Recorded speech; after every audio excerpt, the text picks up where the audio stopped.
A quem o Senhor estava se referindo quando disse: vós tendes por pai o diabo? É esse o tema deste vídeo. Vós tendes por pai o diabo e quereis satisfazer os desejos de vosso pai. Ele foi homicida desde o princípio e não se firmou na verdade, porque nele não há verdade. Quando ele profere mentira, fala do que lhe é próprio, porque é mentiroso e pai da mentira. Com quem Jesus está falando aqui nesta passagem? O capítulo 8 do Evangelho segundo escreveu João narra a cena onde Jesus está falando com alguns fariseus. Quem eram os fariseus? Os fariseus eram um grupo de judeus devotos ao Torá antigo, que são os 5 primeiros livros da Bíblia Sagrada. Esse grupo surgiu no ano 2 antes de Cristo. Então os fariseus nesta época aqui são aqueles religiosos. Eles interpretaram de uma certa forma a lei que Deus deu a Moisés e seguiam aquela interpretação. E o próprio Jesus, em vários textos, vai debater contra eles, porque eles se tornaram opositores do próprio Cristo. Porque quando Jesus começa a ensiná-los qual era a vontade de Deus, trazendo a lei para Israel, eles são confrontados diante da própria palavra de Deus. E nesse mesmo capítulo aqui, eles estão falando para Jesus: nós temos por pai Abraão. E Jesus disse: se vocês fossem filhos de Abraão, vocês fariam as obras que Abraão fez e não contrárias. Porque o que vocês estão fazendo é querendo me matar. E Abraão não fez isso. E aí ele fala: vocês têm por pai o diabo. Porque o diabo é mentiroso. Porque o diabo é homicida. E ele fez isso desde o princípio. E por causa deles interpretarem mal a lei, eles se usavam da lei para condenar as pessoas. E era exatamente contra isso que Jesus pregava. Por isso ele mesmo diz: conhecereis a verdade e a verdade vos libertará. Por exemplo, um dos mandamentos da lei naquele período era guardar o sábado, mas o sábado foi separado para santificar e um dia também de descanso. E o que os fariseus faziam nesse dia? Lembra quando Jesus curou aquele homem no tanque de Betesda? Jesus manda que ele pegue a cama e vá para sua casa. Porém, o homem havia 38 anos enfermo. O homem pega a cama e vai para sua casa. No meio do caminho, ele encontra um grupo de fariseus. E o que eles falam?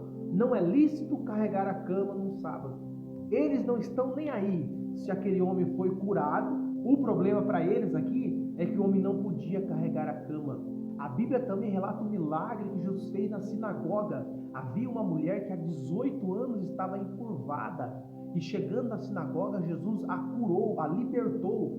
E a Bíblia diz que o príncipe da sinagoga, pegando de novo a palavra, olha o que ele diz: 6 dias há em que é mister trabalhar. Nestes, pois, vinde para ser descurado, e não no dia de sábado. Jesus então responde: hipócrita, no sábado não desprende na manjedoura cada um de vós o seu boi ou jumento, e não a leva a beber? E não convinha soltar nesta prisão no dia de sábado esta filha de Abraão, que há 18 anos Satanás tinha presa? Repare o porquê que Jesus chama esses fariseus de filhos do diabo. Porque eles tentam usar a própria lei de Deus para condenar as pessoas, para achar que eles são melhores do que os outros, sendo que Jesus veio para reconciliar o homem com Deus. A Bíblia diz: Jesus veio para os que eram seus, os seus não receberam, mas todos quanto lhe aceitaram, deu-lhes o poder de serem feitos filhos de Deus. Ou seja, a única exigência para se tornar filho de Deus é recebendo a Cristo como Senhor e Salvador da sua vida. Jesus morreu por toda a humanidade, Ele é o Salvador de toda a humanidade. Porém, Ele é Senhor somente daqueles que se submetem à sua palavra. Os fariseus aqui achavam-se ser o povo escolhido, achavam-se ser os melhores e usavam-se dessa lei para muitas das vezes cometer pecado contra os outros, julgando assim os outros. Por isso Jesus está dizendo: vocês são filhos do diabo. Em outra ocasião, ele chega a dizer: vocês estão na porta, vocês não entram e não deixam ninguém entrar. Esse tipo de religiosidade aqui não presta. Deus não se agrada do religioso. O religioso é aquele que acha que a salvação vem por obras, ou seja, ele usa-se daquilo que ele faz para Deus para julgar o outro. Ele não faz para que o nome do Senhor seja glorificado, ele não ora para agradar a Deus, ter relacionamento com Deus. Ele ora para depois sair por aí comentando ou muitas vezes diminuindo o outro que não ora, o outro que não busca ao Senhor. Só que infelizmente o religioso, o coração dele só tem o que não presta. O coração dele, o desejo do coração dele são desejos malignos.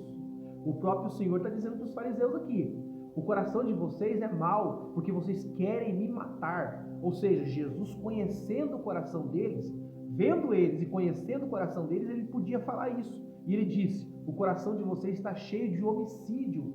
Em outro texto, o Senhor diz: vocês são hipócritas. Bem profetizou o profeta Isaías a respeito de vós. Este povo honra-me com os seus lábios, mas o seu coração está longe de mim. Mas em vão me adoram, ensinando doutrinas que são preceitos de homens. Eles achavam-se que para alcançar salvação era simplesmente seguir um monte de leis, um monte de regras. E aí o apóstolo Paulo mesmo disse: pela graça sois salvos, por meio da fé. Isso não vem de vós, é dom de Deus. Um cristão autêntico não faz obras para ser salvo. Eu vou fazer isso porque eu quero ser salvo. Não, o cristão faz obras por ser salvo. Por isso que quando a Bíblia diz receber a Cristo, é dizer, se arrepender dos seus pecados, recebê-lo como Senhor da sua vida. E é aí que acontece o quê? Um novo nascimento. As suas atitudes, suas obras são mudadas, não para ser salvo, mas por ser salvo. Quando você se entrega a Cristo, se arrepende dos seus pecados, você já recebe o direito de salvação. Agora, a partir deste momento, as suas atitudes vão demonstrar que você é uma nova criatura. Olha um dos conselhos do apóstolo Paulo, que quanto ao trato passado, vós despojai do velho homem, que se corrompe pelas concupiscências do engano.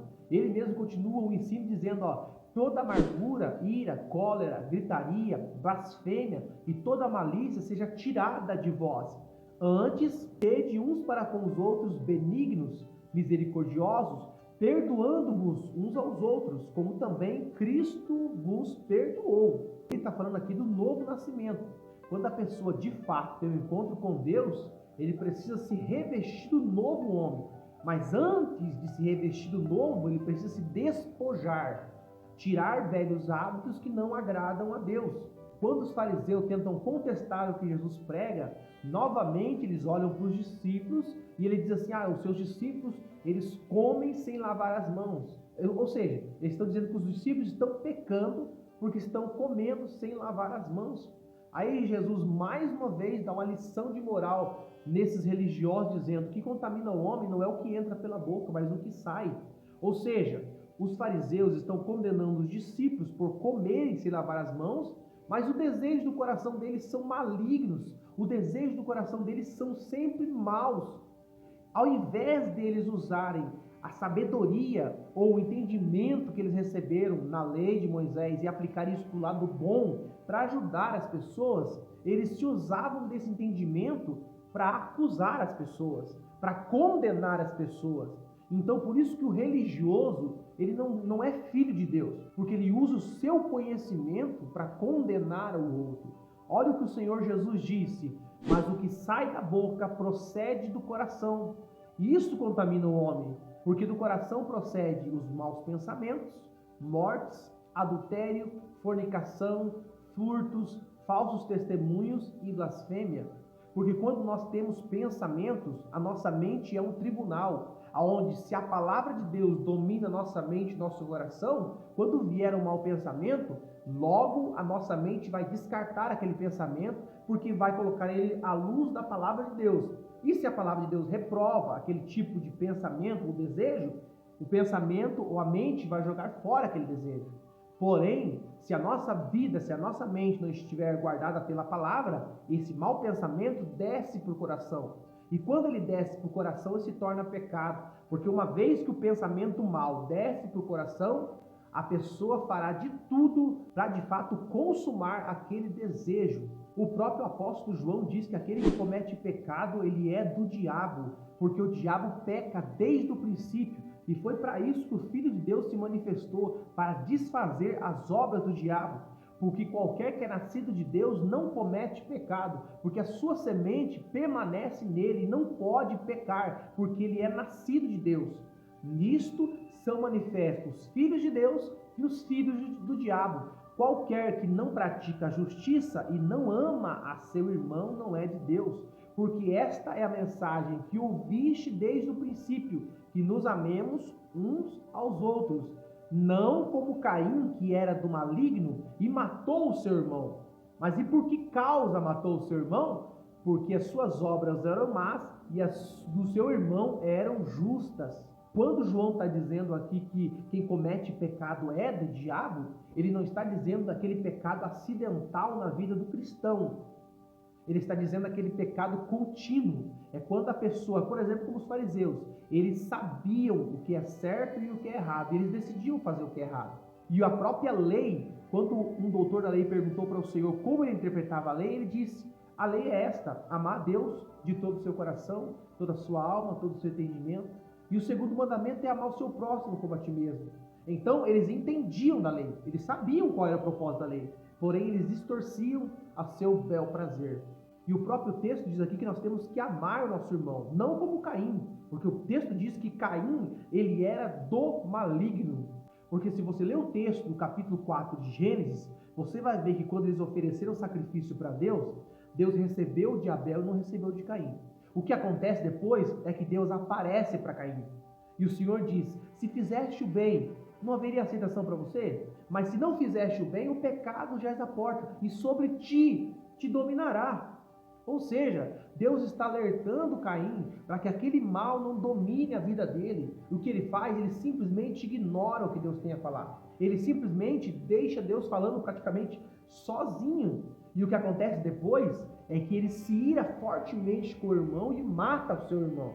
Por que Deus não mudou o pensamento de Caim? Por que Deus não interviu nesta ação? Porque Caim, como diz o texto, ele era do maligno. E ele só matou o seu irmão porque as obras dele eram más. Não está dizendo que Caim não sabia o que era certo e o que era errado. Está dizendo que Caim, diante disso, sabendo o que era certo e o que era errado, decidiu fazer o que é errado. Assim é o religioso. O religioso conhece a lei. O religioso sabe que ele tem que amar o seu irmão e que ele tem que amar até mesmo o seu inimigo. Mas ele não faz, porque ele já decidiu como ele vai proceder, o que ele vai fazer.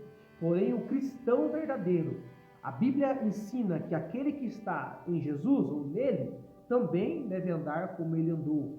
Jesus ensinou os discípulos a respeito do perdão. E ele, lá no começo do livro de Mateus, ele também diz: não sejam como os hipócritas. Os hipócritas aqui são esses fariseus que conhecem a lei e que desejam um mal para o outro. Ele diz: não façam isso. Ame aqueles que te amam, mas ora por aqueles que te perseguem e vos maltratam. O próprio Cristo ainda falou que quando nós fôssemos perseguidos por amor a Ele, nós deveríamos nos exultar e nos alegrar, porque assim fizeram com os profetas que foram antes de nós. O hipócrita e o fariseu se veste com uma roupa de santidade, mas o desejo do coração dele é maligno. Jesus, quando fala no capítulo 10 de João, ele diz: o diabo, o ladrão, vem para roubar, matar e destruir. É a função do ladrão. Nós podemos atribuir isso também ao diabo: roubar, matar e destruir. Se eu sou filho de Deus, eu não posso ter isso como normativa da minha vida. O hipócrita perde tempo orando contra seus inimigos para Deus ferir ou para Deus matá-lo. E no livro de Gênesis, capítulo 12, o Senhor diz para Abraão: abençoarei os que te abençoarem, amaldiçoarei os que te amaldiçoarem. Deus não dá a Abraão autonomia ou direito de orar por aqueles que lhe amaldiçoam. Ele está dizendo: eu vou amaldiçoar. Não se preocupe, não perca tempo desejando mal para as pessoas, porque aqueles que desejam mal para você, eu mesmo, o Senhor, vou amaldiçoá-los. Então, meu irmão, se você é um homem de Deus, se você é uma mulher de Deus, não perca tempo orando contra as pessoas, desejando mal para as pessoas. Use esse tempo para agradecer a Deus, para louvar a Deus, e que através das suas boas atitudes, pessoas se convertam ao Evangelho de Cristo. Nós não queremos chegar naquele último dia, diante do Senhor, e Ele mesmo disse: alguns estarão ali, Ele vai separar os bodes das ovelhas. Para alguns Ele vai dizer: Apartai-vos de mim, porque eu não vos conheço. Mas como assim, Senhor? No teu nome nós pregamos, nós oramos, no teu nome nós profetizamos, no teu nome fizemos maravilhas. E o Senhor vai dizer, eu não te conheço, porque praticastes a iniquidade. Eu acredito que o nosso maior desejo é estar à direita de Deus, aonde Ele vai dizer também, vinde, benditos do meu Pai, possui por herança o lugar que está te reservado desde a fundação do mundo. Jesus foi acusado, foi preso, foi chicoteado, porém ele não desejou mal a ninguém. Lá no alto do Calvário ele diz, Senhor, ou Pai, perdoa eles, porque eles não sabem o que fazem. E ele nos ensinou que por mais que as pessoas possam nos desejar mal, nós não podemos fazer o mesmo. Nós temos que, ao invés disso, tratar as pessoas bem. Paulo diz, não vos deixais ser vencido pelo mal, mas vençam o mal o bem. Se torne filho de Deus, recebendo a Cristo, mas não só recebendo, mas tendo Ele como Senhor da sua vida. E que Ele possa nos dirigir e nos direcionar, para que possamos chegar no último dia e recebermos das mãos dEle a nossa coroa da vida eterna. Deus te abençoe.